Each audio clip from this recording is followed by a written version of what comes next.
Hey guys, how's it going? I'm doing a modified episode here today out in Lerderderg State Park. Got my WR250R here.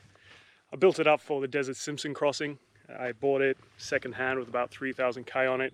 Now I put a shitload of parts on it to make it ready for the Simpson Desert, and to be honest, it's good in any conditions now. I fall in love with the bike.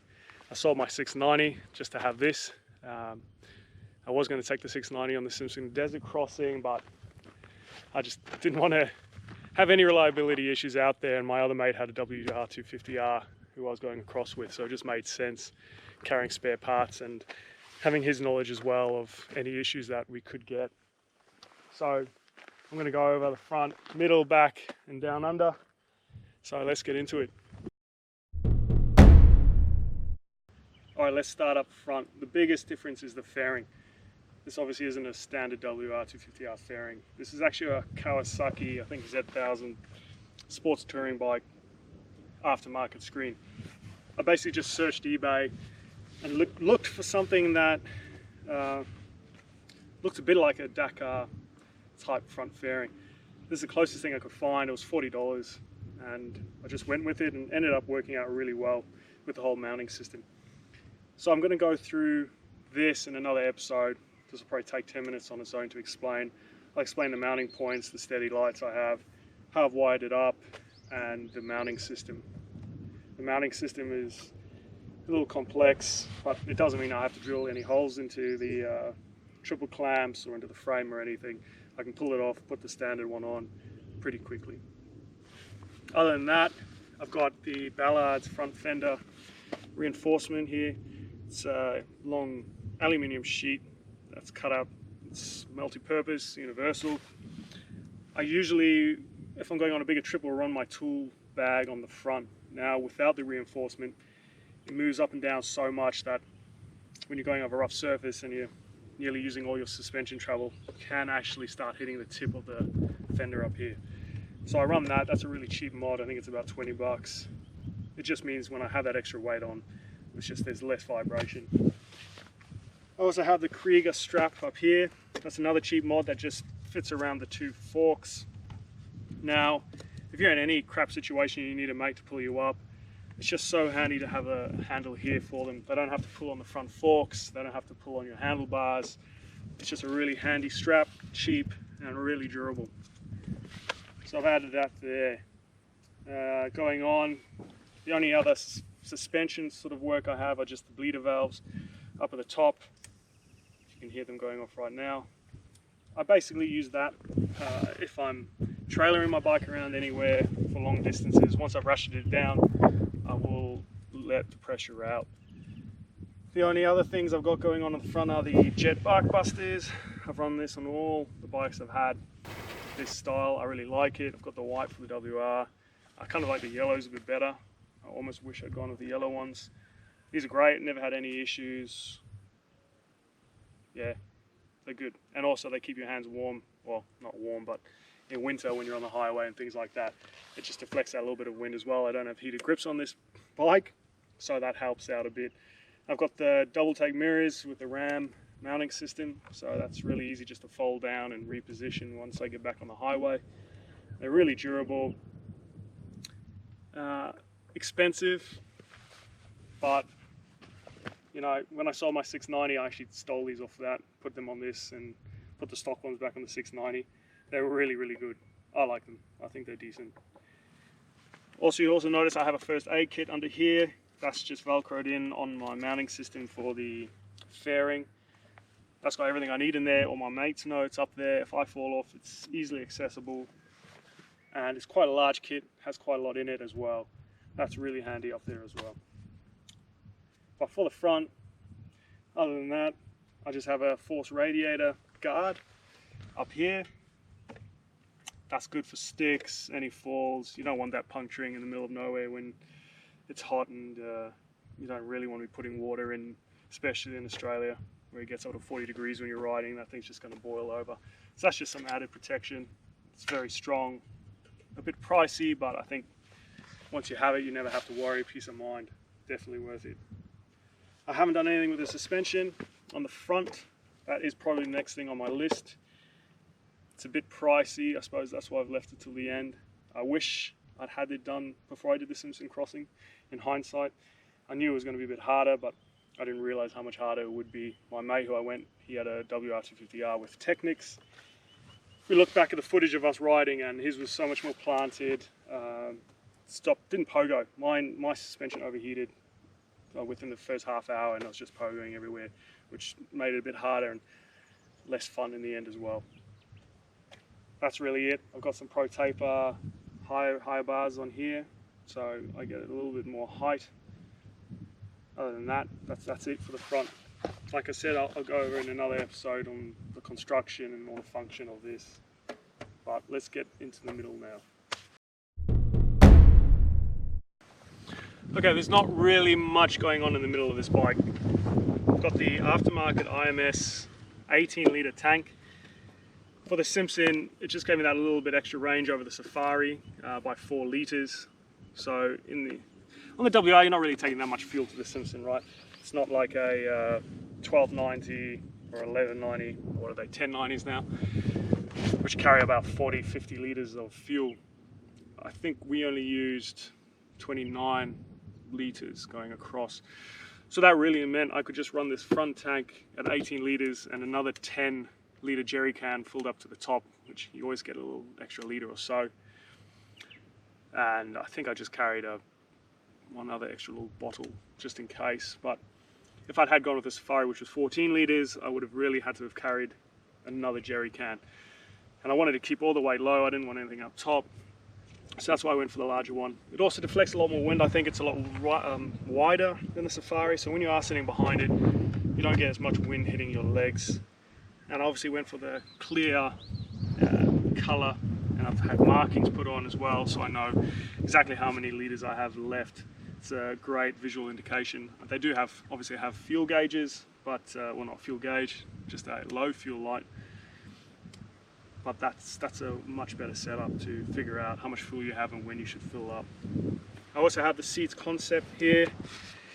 This, I think if anybody's looked into them, you can get low height, which is a normal height, comfort, a few different colours. So I've just got the standard in black. It's pretty good. It's nice and thin and slim in the front for when you are off-road or doing more Enduro style. When you're on the highway, you can just shove your ass back, and it's quite a large pad over here. Good seat, durable, can't complain so far. I got the kit, I didn't get the actual full seat, so I reupholstered it. I just ripped all the staples out, put the new foam on, pulled the cover over, and used my staple gun. Now, a normal handheld staple gun is not going to cut it. You're going to have a compressed air staple gun, I found. My staple gun, manual staple gun, just deflected and they all fell out. Okay, what else have I got going here? I've got my homemade steg pegs. I've got a review of steg pegs in general on my channel as well, if you want to look at that. I talk about making them homemade. My KTM has the original steg pegs. These are just homemade. A little 2mm thick steel plate, a little doorknob stopper from Bunnings. I think it costs about $20 to make. The templates are out there for the WR. You can find it online. Very easy to make and very rigid and strong. These have lasted the whole time I've had the bike. They're a good mod. Very cheap, awesome, good mod. The only other thing is my Wolfman tank bag. This is the Enduro tank bag. I've had this Pro for about 6-7 years. There's nothing wrong with it. It still works. It's perfect. It's rugged. It's just great. Good size. Yeah, I'd definitely buy this. If anybody's looking for a tank bag, a small one that fits on the Enduro tanks, get this thing. It'll last you forever. I have the one-way valve up here as well. The worst thing is when you drop your bike and fuel pours out the front, pours out the cap, right? This at least stops that and lets it breathe. That's a cheap mod, but well worth it.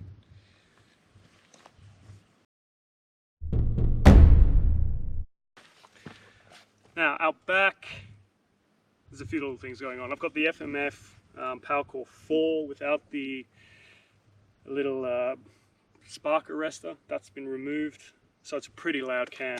It is loud, which I don't mind because I have earplugs in while I'm riding, so nobody really has complained yet, so that's fine. That's a good pipe. I haven't done any fuel changes. I don't have the program or anything. Just running that with the airbox opened up, just removing the diaphragm. Those are the only engine mods I've done to compensate for the exhaust. I've got a Nomad rear rack here, which is rated to 10 kilos. It's very light. I just use it to carry my clothes, my tent, just that kind of luggage. Anything heavy will go on the pannier racks to keep the weight down. Keeping the weight down is just going to improve your handling, and you'll be wishing you had if you have it on the top. I know so many people have loaded so much on the top, bolted it down, and after about 5 k's of corrugation, things just start going loose, bolts start stripping, snapping. It's just not good to have that much weight on top. All I'm carrying on there today is my tool bag. If I'm riding like this, just a day trip, I always put it on the back. I won't put it on the front fender. I just run it on the back. This has got my tire pump, everything you can think of trying to find the smallest, lightest weight stuff. I might do another video on what I carry here. Today I'm being a bit stupid. Usually I carry a spare tube. I just have my patches today, but I'll carry my spare tube in my tank bag or put it on the front if it's a day trip. But today, for some reason, I thought I can't be bothered getting it out of my box. Which, let's see, maybe I get away with it today. Hopefully no flats. I also have a tail tidy here with those indicators that are pretty flexy. I haven't broken them yet, but I mean, obviously I do have pannier racks on mine. So I'm running the Adventure Moto pannier racks with this WR250R. They're made by a guy called Greg Yeager. Most of you should know him. He runs all the WR250R rallies here in Australia. They held up through the Simpson pretty well. I can't complain. They carry 10 litres of fuel on the one side, 10 litres of water on the other, and they made it perfectly. I have left them on just as a bit of protection now. I do drop this bike a bit, and it just stops the bike from basically smashing itself. The exhaust is unprotected. Without that, I'd just be knocking the exhaust the whole time. And on this side, I mean, it's just a tool box really, but I've had a few big drops on the dirt going really quickly, and they've bent in slightly. I just need to get a bottle jack and bend them out a bit, but they just offer that little bit of protection. Got a lot of mounting points. I really would recommend these.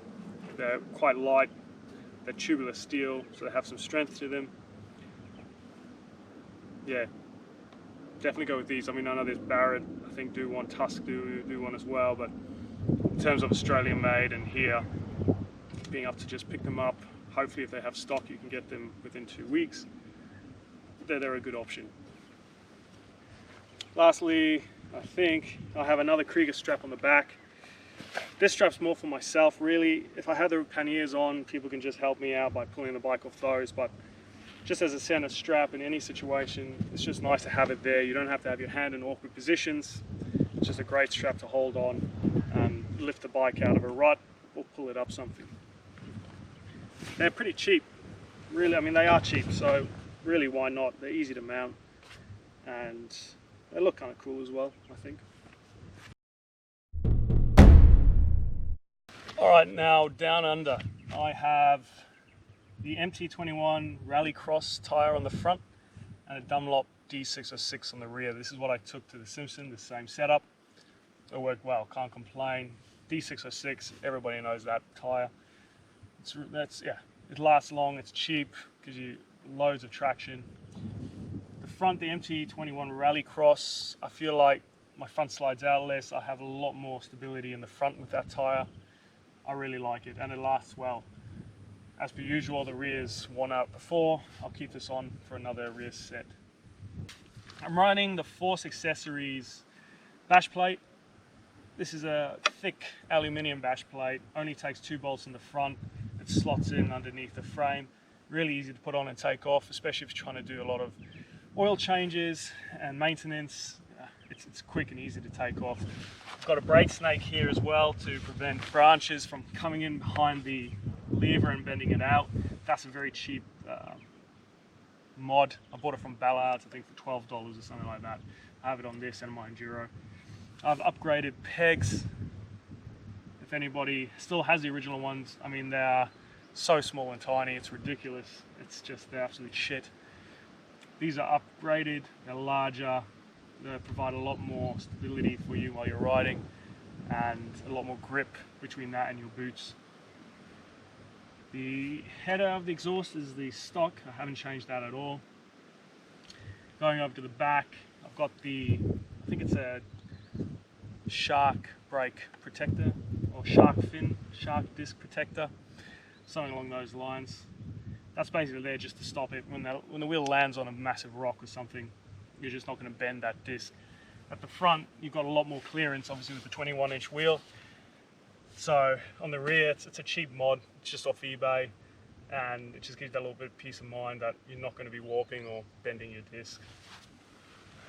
Now, just coming around on the other side, I have a front sprocket protector here. I took the original off and put this one on. With the original one off, you can get in there and clean a lot. You can visually check the chain a lot easier. I still have retained the rubber guard behind it. If that chain lets go, that rubber guard is the only thing there between your casing and the chain. So always keep that one on. Even if you're taking it off, always just have that in place. This is just another obviously cheap eBay special. Aluminium, just stops anything going in there, like your foot. Now, chain and sprocket setup here, I've got a 14 in the front and I've got a 49 in the rear. I took that through the Simpson, it worked fine, had no issues, no torque issues. A lot of people run 50s, which gives you that little bit more torque. I've also seen a lot of people running 47 who are doing more highway and long distance sort of rides. Now these motors are near bulletproof, right? So if you are running a 50 on the rear, doing 110, it shouldn't really be that much of an issue. It's just obviously going to be revving a little higher. The rear tires as well, I have rim locks on the front and rear. You obviously want to run quite low pressures in mud and sand situations, and that's just going to stop the tube and the valve from moving. The last thing you want to do is have a valve rip off your tube in the middle of the desert. Alright guys, well that's the end of my video for my modified. All these things you can buy online and do yourself, except for the stake pegs, which I obviously made myself. This is a great platform to make into what you want, whether that's an Enduro bike, an adventure bike. I had the 690 at the same time as I had this bike. Now I got rid of the 690. I just wanted that extra reliability that the WR gives me, the lightweight as well.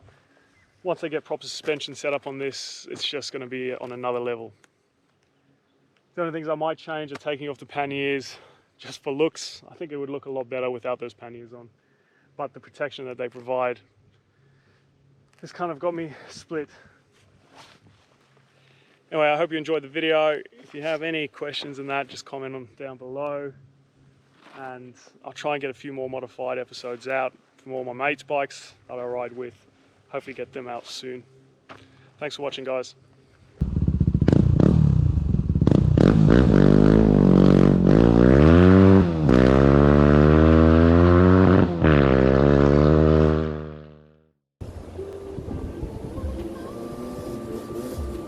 Mm-hmm.